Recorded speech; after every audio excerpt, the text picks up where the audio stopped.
할렐루야. 예수님 부활하셨습니다. 우리 앞자회에 이렇게 인사하기를 원합니다. 예수님께서 부활하셨습니다. 부활의 기쁨이 넘치기를 축복합니다. 참 잘 오셨습니다. 하나님의 은혜를 삼엄의 자리에 나오신 여러분들에게 부활의 기쁨과 감격이 삶 속에 차고 넘쳐나기를 주님의 이름으로 축원합니다. 한 주간 잘 지내셨습니까? 제가 의령에 와서 제가 깜짝 놀랐습니다. 축제도 이런 축제는 제가 처음 봤거든요. 이 비슷한 거는 봤습니다. 근데 밤새 이렇게 국거리 장단에 노래하고 대단합니다. 네. 그럼에도 불구하고 이 자리에 나와서 하나님을 예배하러 나오신 여러분들 참 잘 오셨습니다. 예, 하나님께서 여러분들을 바라보시며 기뻐하실 줄 믿습니다. 여러분, 정명식 님이라는 분이 지은 세미골 이야기라는 책이 있습니다. 그 안에 이런 내용이 있는데, 어떤 코미디언이, 뉴욕의 한 코미디언이 이제 죽음을 맞이하면서 가족들에게 좀 기쁜 얘기를, 좀 즐겁게 위트 있게 마지막 유언을 남기면 좋겠다라고 생각을 하고 이런 이야기를 했다고 합니다. 내가 죽으면 내 시체를 이 하버드 대학교 의대 해부 실습용으로 귀증하려고 한다. 그러니 꼭 그렇게 할 수 있도록 도와주면 좋겠습니다라고 가족들에게 이렇게 선언을 한 겁니다. 그러면서 하버드 대학교 가는 것이 내 부모님의 소원이었는데 제 실력으로는 도무지 하버드 대학교에 들어갈 수가 없어서 내가 이 방법 아니면 안 될 것 같아서 마지막으로 부모님을 생각하면서 내가 내 시체를 기증하려고 합니다 라고 고백하는 겁니다.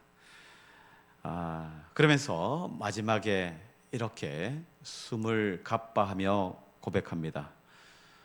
그런데 죽음은 역시 고통스럽고 두렵다 하면서 숨을 맺었다고 합니다. 여러분, 죽음은 모두에게 고통스러울 수 있습니다. 두려움으로 찾아올 수가 있습니다. 신을 믿든 안 믿든 간에 여러분, 장례식장에 가보면 모두가 죽음은 두려워합니다.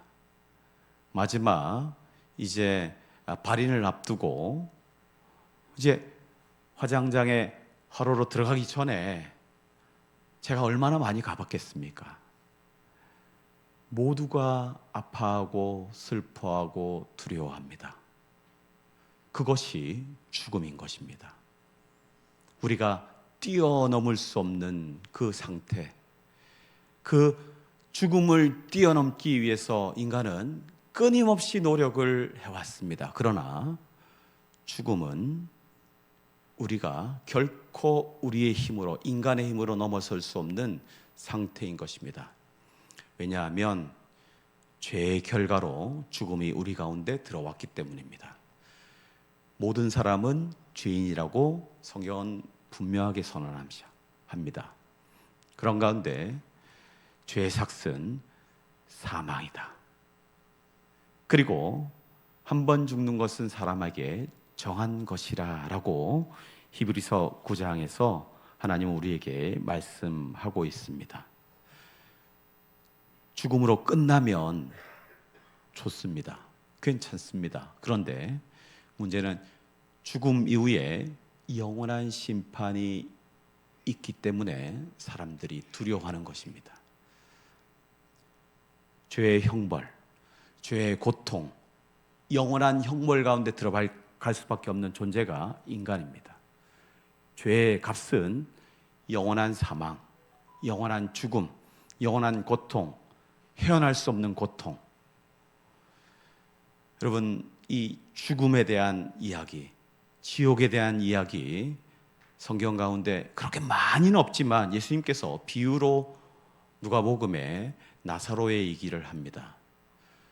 여러분, 거지 나사로, 부자의 집 앞에서 나오는 이 조각을, 부스러기를 먹고 하루하루를 연명할 수밖에 없는 그런 나사로가 죽음을 맞이합니다. 부자 또한 하루하루 호의호식하면서 이 땅에서 누릴 수 있는 복은 다 누리면서 지냅니다. 결국 죽음을 피할 수 없습니다. 모두 죽음을 맞이하는데 나사로는 모세의 품에 안겼다는 거예요. 그리고 이 부자는 지옥 형벌 가운데, 타들어가는 고통 가운데 견딜 수가 없습니다. 물론 예수님께서 비유로 말씀하셨지만 그 가운데 지옥이 얼마나 고통스러운지에 대해서 비유로 알려주시는 장면이 나오는 거예요. 이 부자가 얼마나 고통스러웠냐면, 하나님이여, 저기 나사로에게 물을 하나 손가락에 딱 찍어서 내 입에 탁 대어주면 너무나 좋을 것 같습니다. 타 들어가는 고통입니다. 물 한 방울이 귀하게 느껴지는 그런 경험 해보신 적이 있을 줄 압니다. 여러분, 그런 고통입니다. 이거 끝입니다. 끝. 그런 가운데 주님이 말씀하시죠. 그곳과 저곳은 갈 수가 없다. 끝이다. 끝. 너는 거기서 끝나는 거야. 그냥 죽을 때까지. 아니, 거기서 끝이야. 그냥 계속적인 고통 가운데 죄의 값을 받는 형벌. 여러분, 그것이 지옥의 형벌인 것입니다.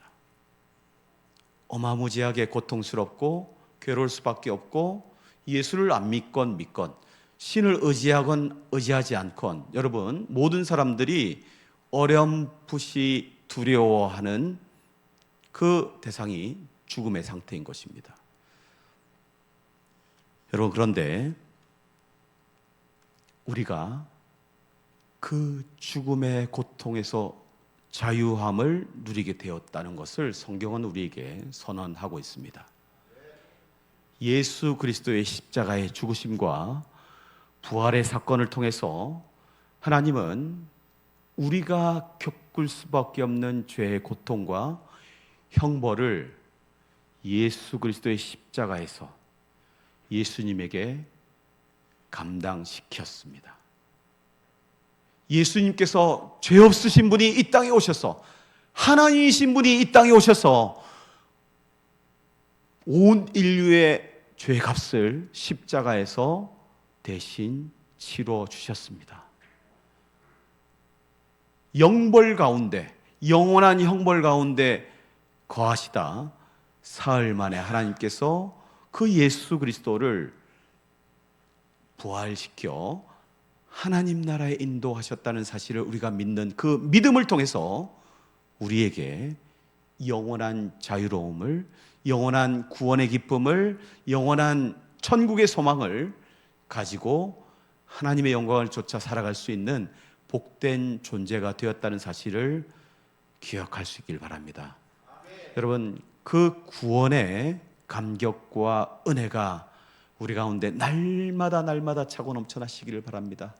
여러분, 이 죽으심과 부활의 놀라운 사건을 통해서 우리에게 주어진 놀라운 은혜가 참으로 많은데, 그 가운데 하나가 우리가 종에서 자유인으로, 아니 더 나아가 하나님의 자녀 되었음을 성경은 선언하고 있습니다.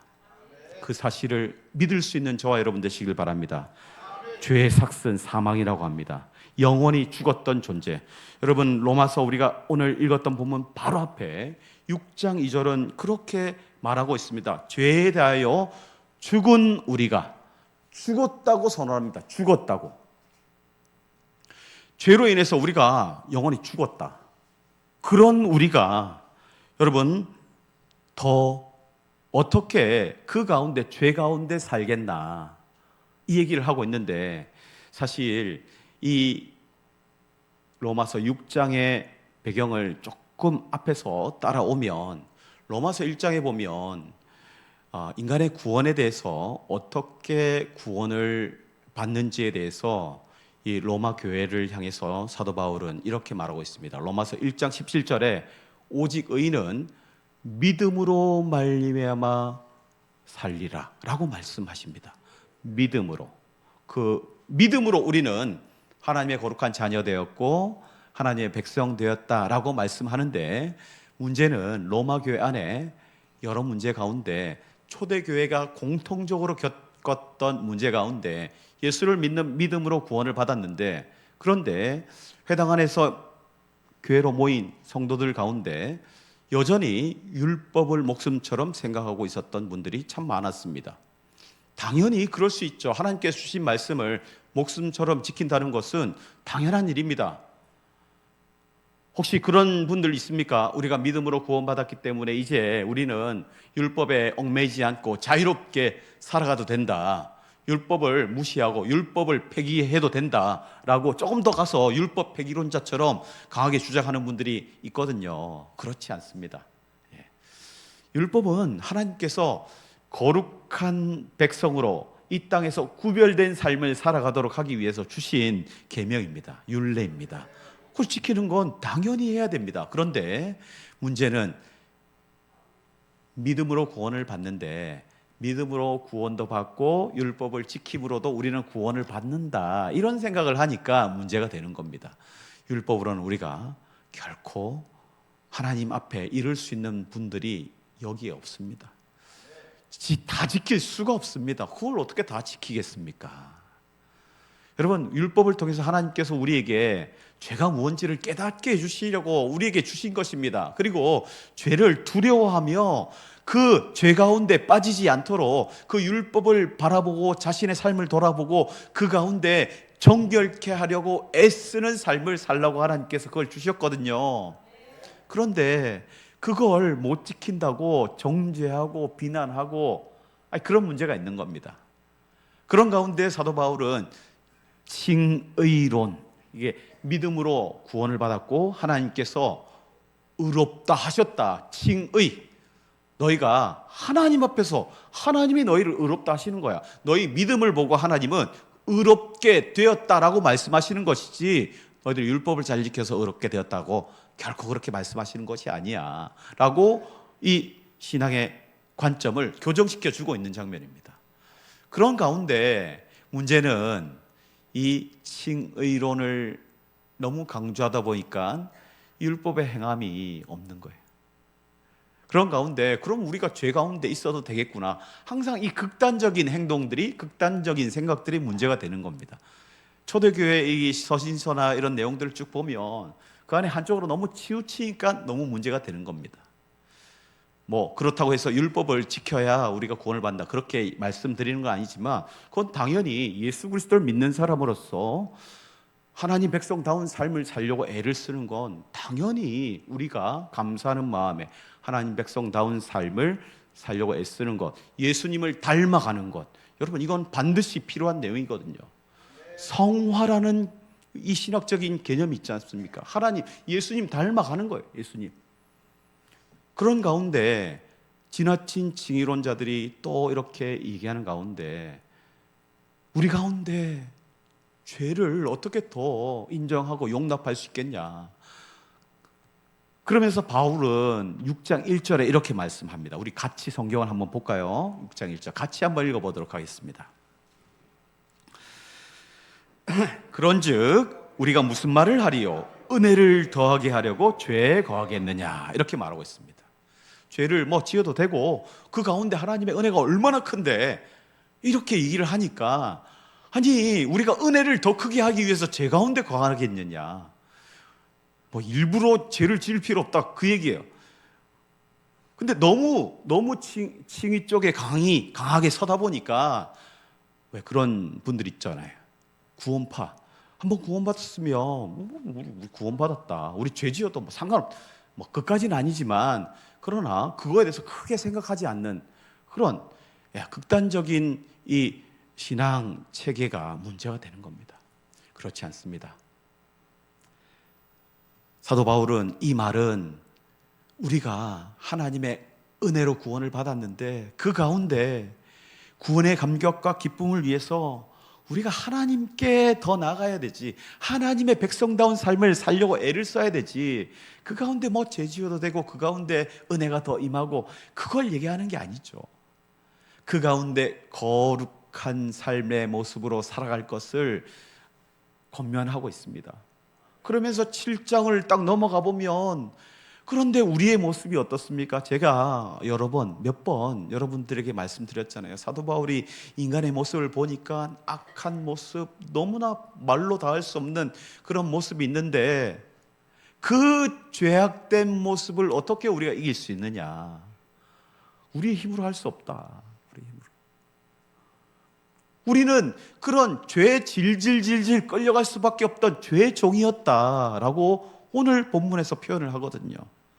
오늘 본문에서 이렇게 6절에서 고백하고 있습니다. 우리가 알거니와 우리 옛사람이 예수와 함께 십자가에 못 박힌 것은 죄의 몸이 주고 다시는 우리가 죄의 종노릇하지 아니하려 함이니 말하고 있습니다. 십자가에 예수님께서 못 박힌 것은 죄의 몸이 죽어서 다시는 죄의 종노릇하지 않도록 우리가 질질 그렇게 죄에 끌려가는 것, 그것을 끊어주시기 위해서 예수님께서 십자가에 돌아가셨다, 그 얘기를 하는 겁니다.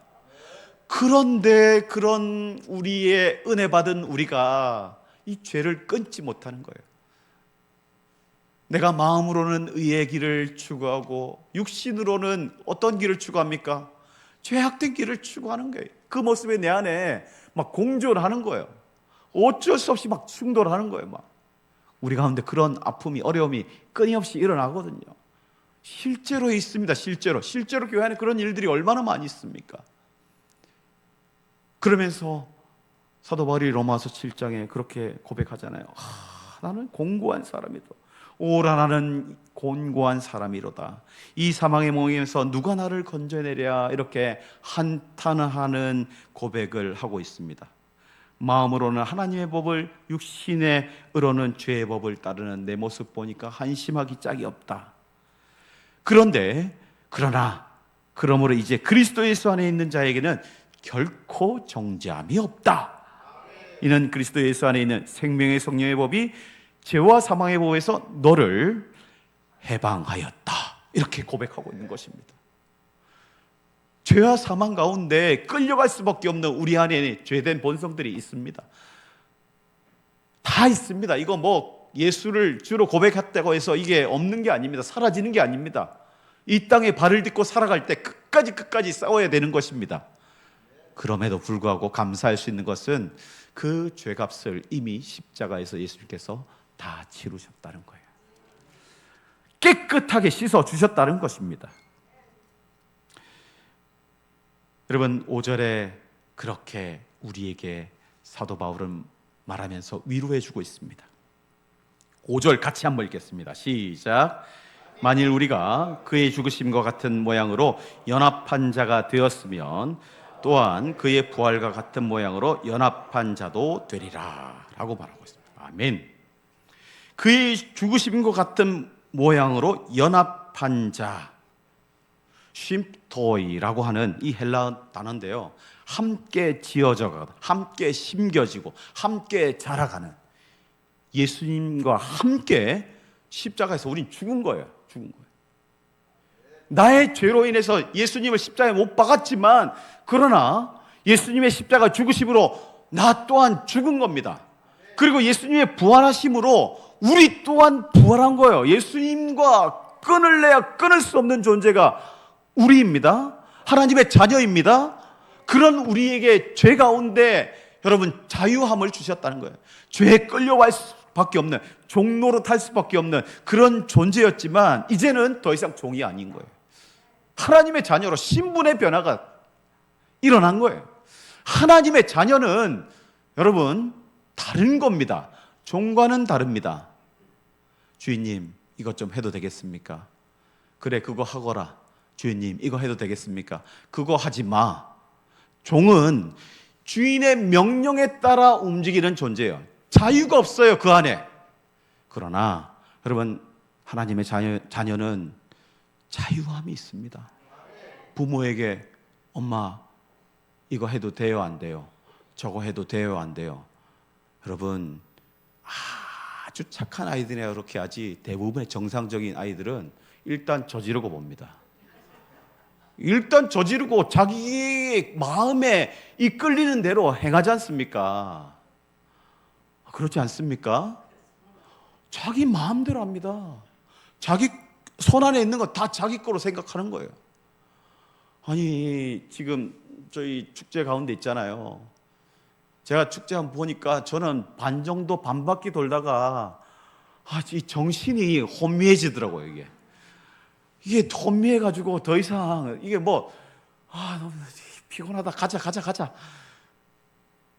중간에 한 바퀴 밥을 먹고 졸리니까 이게 의사 선생님이 이 식도염 이거 바로 자면 안 된다 하니까 걷자 졸린데 한 바퀴 걷자 가면 피곤하다, 더 피곤하다, 갑시다. 근데 이 녀석은 누구라고 말씀을 못 드리겠는데 이 녀석은 한번 나가면 하멍차사입니다. 언제 들어올지 모릅니다. 그리고 할머니한테 받은 용돈, 누구한테 받은 용돈, 중간에 보다가 또 우리 성도님들이 보니까 귀엽다고 또 용돈도 주시고 그걸 받았는데 디스코 팡팡을 3번이나 타고 제 머리로는 도무지 이해가 되지 않습니다. 그 3번 탄 것도 이해가 안 되고 그 돈을 그렇게 헛하게 쓰는 것도 이해가 안 되고 일단 저지르고 봅니다. 자기 손에 있는 건 자기 거라 생각합니다. 내 건데 내가 친구들은 또 비교를 합니다. 친구들은 돈다발 들고 와가지고 쓰는데 아빠 이거 너무한 거 아니냐? 너무하긴 뭐가 너무합니까 그게?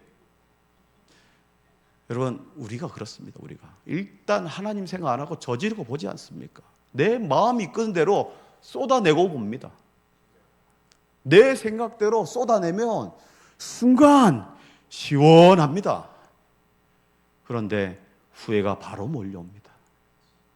그게 우리의 삶입니다. 종은 내 뜻대로 하면 안 됩니다. 그러면 맞습니다. 여러분, 1995년도 제가 대학교 1학년 때였습니다. 제가 재수를 하고 대학교 딱 들어가니까 95년도 어떤 영화가 나왔냐면 쇼생크 탈출이라는 영화가 나왔습니다. 이제 영화 그 안에 주인공 이름이 앤디 드플레인가 하여튼 그런 사람인데 이 사람이 이 자기 아내와 어떤 다른 사람이 불륜을 저지르는 장면 가운데 이렇게 살인을 했다는 누명을 뒤집어쓰고 종신형에 처하게 됩니다. 감옥 생활이 결코 쉽지 않지 않습니까? 이거 자유가 없습니다. 때에 따라서 벨이 울리면 나갈 수 있고 산책 30분 띠 끝나면 이제 작업장으로 이동해서 작업하고 이게 딱 정해진 그런 삶을 살 수밖에 없는 가운데 그 가운데 적응하려고 애를 쓰고 그 가운데 나름대로의 그 안에서 조그마한 소망을 가지고 살아가게 됩니다. 작은 도서관도 세우고 또 이렇게 글을 모르는 사람에게 글을 가르쳐주고 또 시험을 치게 하고 검정고시를 치게 하는 그런 것들을 하면서 나름대로 만족함을 그 가운데 익숙해지는 그런 삶을 살게 됩니다. 노예의 삶을 그대로 살아가게 됩니다. 그런데 한 사건으로 인해서 이 사람이 탈출을 할 계획을 하게 됩니다. 그리고 쇼생크라는 감옥에서 탈출하게 되거든요. 그런데 그와 아주 가깝던 한 인물이 있는데 이 인물이 모건 프리먼입니다. 그런 사람이 있습니다. 이렇게 하여튼 있습니다. 그런 사람이 모건 프리먼이 있는데 이게 이제 이 사람도 이게 아주 어릴 때 실수로 살인을 저질러서 이렇게 종신형에 처한 가운데 이제 가석방 심사를 받게 됩니다. 심사에 저는 이제 또 제 죄를 인정하고 제가 좀 많이 회개도 하고 많이 돌아보게 되었습니다. 그렇게 하면 이게 심사관이 딱 앉아 있거든요. 거기서 이 사람은 진짜 이제 사회에 나가도 되겠다 하면 오케이 하고 찍어주고, 안 되겠다 하면 리젝트, 도장을 탁 찍어버립니다. 안 돼! 이러고.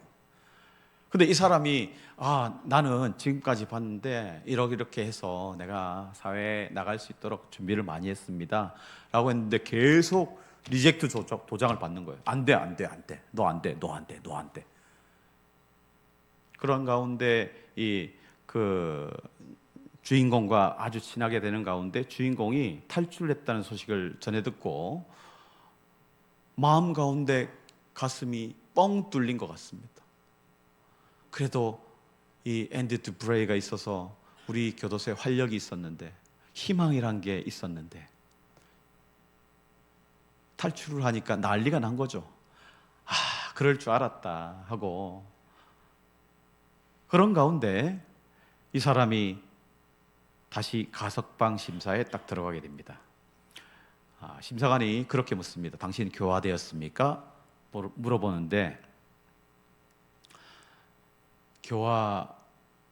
교화되었냐고요? 그렇게 되묻는 겁니다. 교화된 게 뭔지 잘 모르겠습니다. 내가 아주 어릴 때 여기 와서 이 노인이 되어까지 지금까지 있는데 나는 이 교도소 안에서 길들여진 것 같습니다. 잘 모르겠습니다. 그런데 오케이 도장을 탁 찍어버리는 거예요. 그리고 나가게 됩니다. 나가고 되는데 어떤 바운더리 이상을 못 나가게 되고, 그 가운데 이제 직장에서 슈퍼에서 일을 하게 되는데, 이게 뭐 짐을 싸주는 이런 캐셔 옆에서 일을 하게 되는데 화장실을 가고 싶은 거예요. 그러면 자유롭게 갈 수 있잖아요. 여러분, 여기 직장 생활 하신 분들 가운데 화장실을 가고 싶다 그러면 직장 바로 위에 선임되는 분께 화장실 좀 다녀와도 되겠습니까? 이런 거 물어보고 다녀오는 분 있습니까? 없지 않습니까? 군대는 군대도 물어보고 하는 친구 내가 못 봤습니다. 그냥 아무 때나 하고 막 그렇습니다.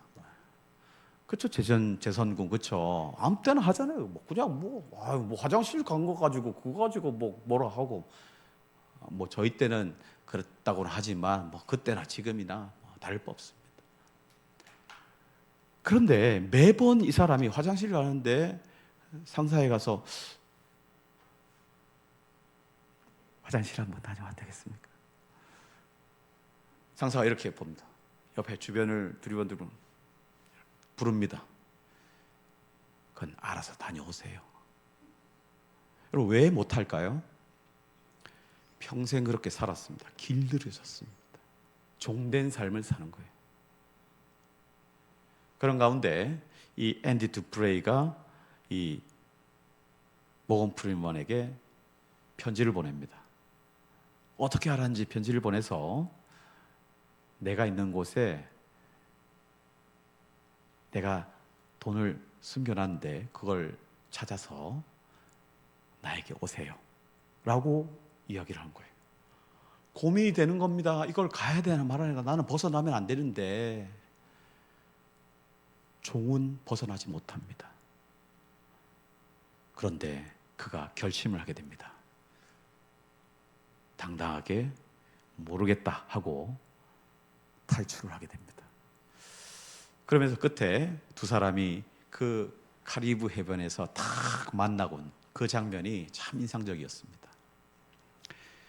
종은 자유함이 없습니다.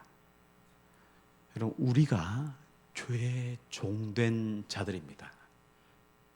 그런 우리를 하나님께서 자녀 삼아 주셨습니다. 여러분, 누가복음 15장에 보면 탕자 비유가 나오지 않습니까?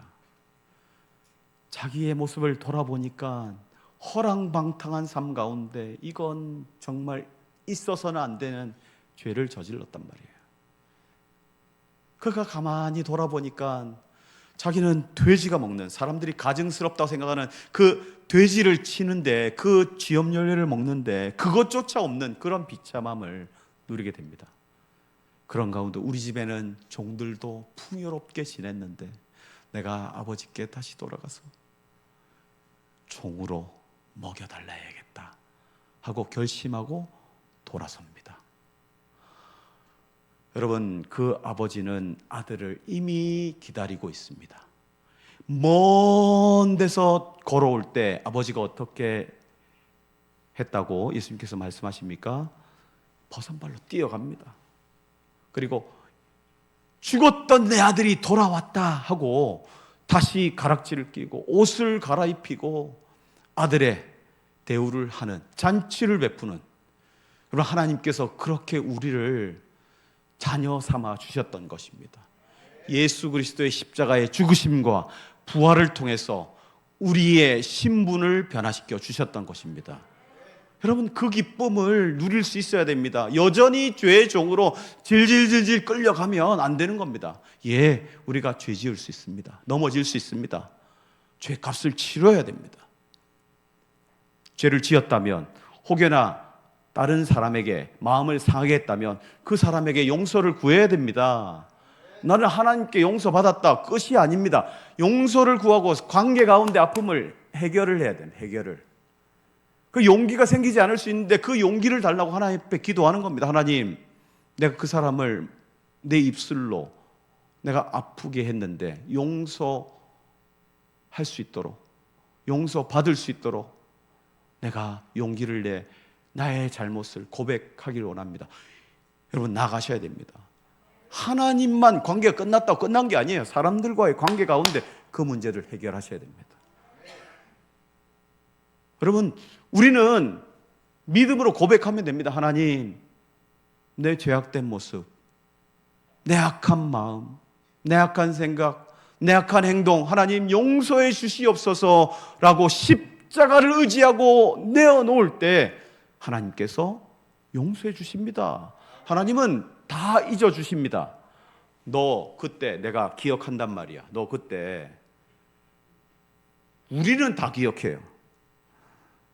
저 같은 사람 T, 대문자 T 다 기억해요.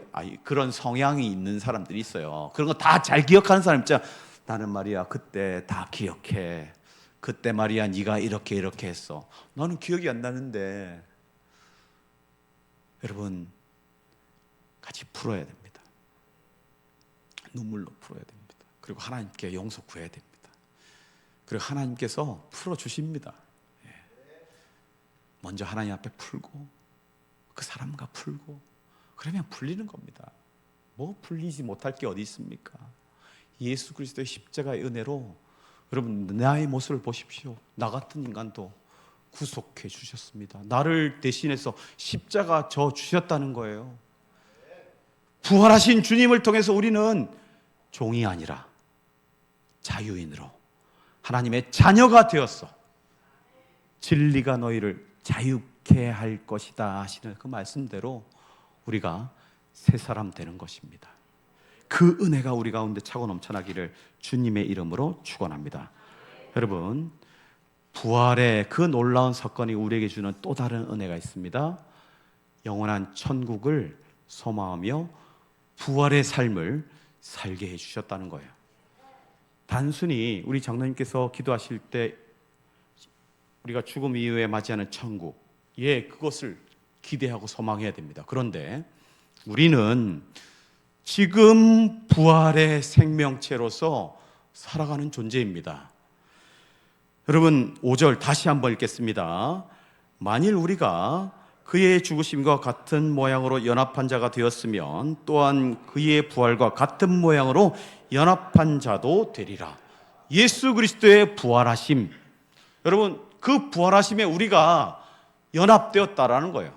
이미 우리는 죽은 생명이 아닌 거예요. 죄 가운데 거할 수밖에 없는 그런 연약함이 있지만, 그러나 하나님께서 우리를 어떻게 하시냐면 이 부활하신 예수님과 딱 붙여버린 거예요. 그냥 자녀 삼아서 끝났습니다. 그냥 그런 싸움에서 끝이 난 싸움을 우리는 살아가고 있는 겁니다. 여러분, 그 기쁨을 누리며 하나님의 은혜 가운데 살아가는 자, 이건 말로 다 할 수 없는 기쁨이 우리 가운데 이미 임한 겁니다. 10절 다시 한번 읽겠습니다. 10절, 11절. 자, 그가 죽으심은 죄에 대하여 단번에 죽으심이요 그가 살아계심은 하나님께 대하여 살아계심이니 이와 같이 너희도 너희 자신을 죄에 대하여 죽은 자요 그리스도 예수 안에서 하나님께 대하여 살아있는 자로 여길지어다. 하나님께 대하여 어떻게 여김 받는 존재라는 겁니까? 살아있는 자라는 겁니다. 살아있는 자. 목사님, 우리는 죽잖아요. 죽죠. 육신의 목숨은 한계가 있습니다. 끝이 있습니다. 몸, 유통기한이 있습니다. 이거 뭐 천년만년 쓸 수 있을 것 같은데 진시황이 다 해볼 것 다 해봤습니다. 뭐 이것도 먹어보고 저것도 먹어보고 다 했다 하지 않습니까? 근데 안 되는 겁니다. 안 되는 거. 끝. 한 번 죽는 것은 사람에게 정한 이치입니다. 여러분, 그러나 그 안에서 우리는 이미 예수 그리스도 안에 연합되어 붙어진 관계 가운데 살아있는 자입니다. 하나님은 우리를 너 살아있는 자 끝입니다. 요한복음 11장에 어떤 이야기가 나오냐면, 여러분, 예수님께서 참 사랑한 이 나사로의 그 누나들이 있지 않습니까? 마리아와 마르다. 그런데 이 동생이 죽은 겁니다. 죽을 병에 걸린 겁니다. 예수님께서 사랑하시는 이 오라비가 죽을 병에 걸렸습니다. 도와주시옵소서라고 얘기할 때 예수님께서 뭐라고 하십니까? 야, 이거 죽을 병이 아니라 하나님의 영광을 드러낼 저의 찬스다. 뭐 이렇게 정확하게 표현을 한 거지만 그 얘기입니다. 그 얘기를 하거든요. 그리고 뭐 어떻게 하십니까? 바로 안 가십니다. 이틀을 더 그곳에 유하다가 한참 있다 가는데, 가니까 어떻게 됩니까? 장례를 치고 곡을 하고 막 이렇게 세마포에 싸서 막 무덤에 집어넣은 겁니다. 그냥. 그런 가운데 예수님께서 사람들이 죽었습니다 이렇게 할 때 예수님께서 뭐라고 말씀하시냐 하면, 죽은 것이 아니다, 잔다. 여러분, 이와 같은 표현을 마가복음 5장에서도 똑같이 하고 계시는 것을 우리가 볼 수 있습니다. 회당장 야이로가 그 딸이 아파하고 힘들어합니다. 예수님께 간청합니다. 예수님, 딸이 아픕니다. 가서 보니까 죽었는 거예요. 곡을 하고 있는 거예요. 예수님께서 뭐라고 하십니까? 이 아이가 죽은 게 아니야, 잔다. 여러분, 우리의 몸은 죽음을 맞이할 수밖에 없습니다. 그러나 하나님 눈에 우리는 자는 걸로 보이는 겁니다. 장례식 가운데 우리 눈에는 생명이 떠나서 이 생명과 아무것도 상관없는 존재같이 보이지만, 하나님의 눈에는 아니야, 그건 자는 거야. 흙으로 왔으니 흙으로 돌아가는 거야. 그리고 그는 나와 함께 낙원에 있을 거야. 걱정하지 마라고 말씀해 주시는 거예요. 우리가 그 천국 소망을 붙들고 믿음으로 그렇게 살아가는 존재입니다. 여러분, 부활하신 예수님과 연합되어서 우리는 그렇게, 여러분, 세상 눈에는 죽은 것처럼 보이지만 하나님 눈에는 죽은 게 아니야. 잠시 자는 거야. 나와 함께 하는 거야. 예수님께서 우리에게 말씀하십니다. 나는 부활이요 생명이니 나를 믿는 자는 죽어도 살겠고 무릇 살아서 믿는 자는 영원히 죽지 아니하리니 이것을 내가 믿느냐. 아멘. 믿을 수 있길 바랍니다. 하나님께서 믿음 주시길 원합니다. 그 믿음 붙들고 지금 우리가 그렇게 사는 겁니다. 그렇게 죽음 맞이할 수밖에 없죠. 아프죠. 가슴 아프죠. 그 사람과 함께 살았던 생애를 생각하면 가슴 아프고 벌써 가슴이 아프고 미어지고 찢어집니다. 그런데 여러분, 주님께서 우리에게 말씀하십니다. 아니야, 자는 거야. 너도 좀 있으면 얼굴과 얼굴을 직접 맞댈 날이 올 거야. 그리고 지금 너는 부활의 생명으로 내가 바라보고 있잖니. 너는 영원히 함께 하는 거야 라고 하나님께서 그렇게 선언하신 것입니다. 우리는 예수님 안에서 살아난 자들입니다. 부활의 생명체를 기대하며 지금 하루하루의 삶 가운데 그 기쁨을 누리며 기뻐하며 즐거워하며 감사하며 천국을 소망하며 하나님의 뜻을 따라 이 땅에 믿음으로 순종하며 따라가며 하나님의 영광을 드러나며 또 그 가운데 하나님의 손길을 체험하며 할렐루야 하면서 하나님께 찬양 올리며 살아갈 수 있는 저와 여러분 복된 하나님의 자녀 되시길 주님의 이름으로 축원합니다. 아멘.